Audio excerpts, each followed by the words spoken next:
And for many of you, us, whatever the case may be, a long-term relationship hasn't been meant to be. As hard as you've tried to not have multiple relationships, unfortunately, you have. And I'm speaking to people that didn't want this to happen deliberately. It's happened by circumstance.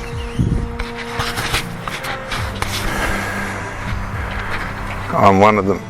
When my first marriage collapsed,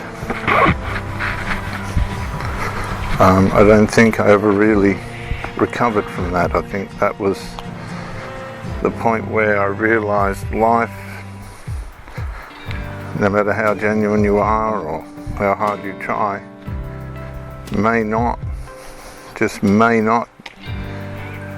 give back to you what you put in. And for that woman, the way her life went was very unfortunate. And what happened to the children as a consequence of that was very, very sad. They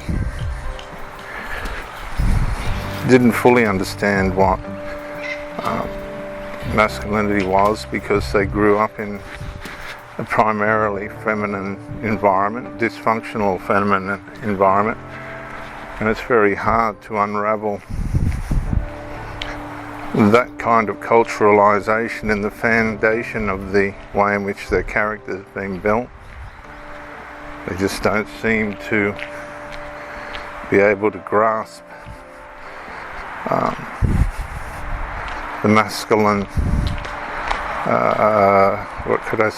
the way masculinity attempts to mold, because the primary influence is dysfunctional femininity, and when you have orderly masculinity, it's conflictive in their minds. And this is what people don't realize. This is one of the master plans of the dark side, to break the family structure, undermine the masculinity, and consequently and definitely the result is going to be dysfunction without failure in all its different forms, and all its rebelliousness and brokenness, harm and nastinesses and sadnesses. And it becomes generational, where the next generation won't be able to hold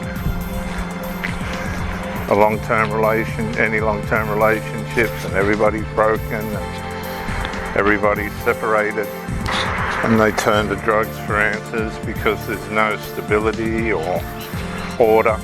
It's all just brokenness and dysfunction, and all the stuff that comes with that gets justified. So one evil to the next just gets justified. This is where the victim mentality comes in. I'm a victim. I'm a consequence of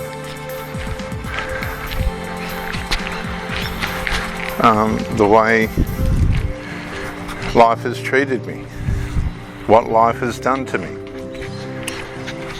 That's why I am the way I am, and I have every right to get all the pros and cons of being a victim. And some of the most predatory people in relationships are the hero-victim types, because they want to be rewarded for the unfortunate way in which life has treated them. And it's illegitimate. It's an illegitimate way of trying to be rewarded. And for the victim, it gets to the point where they're so right because of what life has done to them, even the things that they do wrong and the harm that they cause, the denial in that makes them the victim in that as well. It's a perpetuating mentality. It's a revolving door where nothing gets resolved. but the person believes they should be rewarded for the unresolved. And being a victim is a place where all the footsteps lead in and none lead out, because now you have a culture and build a domestic community of people that feed their ego and pride themselves on all the unfortunate things that have happened to them in life, and in some places it can become a competition. And this is where self-harm comes in. The more harmed I am, the more stature I deserve. Very similar to war heroes who get medals for their heroics. This is the opposite. These people acquire attention by the harm that they've suffered, even if it's self-inflicted. Now, that's not to say, I'm not talking about people that have been legitimately harmed and abused. That's not what I'm talking about. I'm talking about people who exaggerate, people who have a focus on being rewarded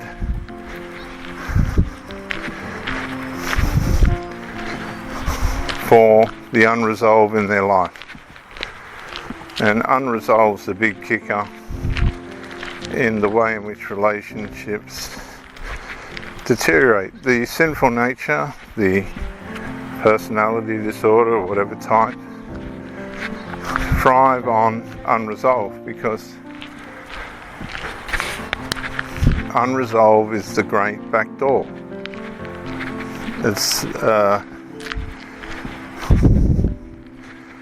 It can be used to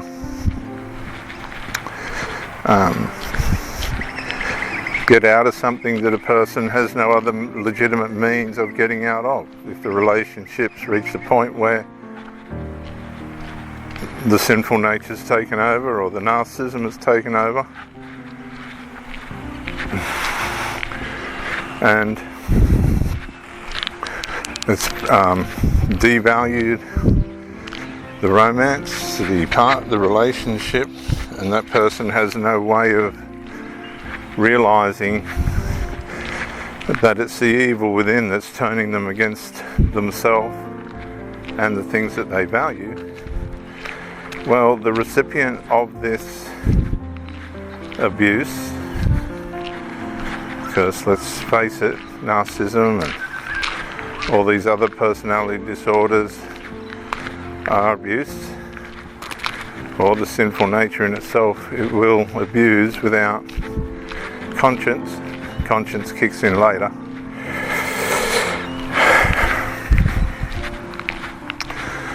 They're going to just pull everything down around them without conscience. There's a passage in the Bible that says, in Proverbs 14, verse 1, I recommend you look it up, Proverbs 14 and verse 1, a wise person builds their house, but a foolish person pulls it down. And it's speaking not just about a house that we live in, but about the body that we live in and the way that we treat it, and the community of people around us that we have the opportunity to love and care for. And it's not, it's a fluid statement. You can be in and out of wisdom and foolishness.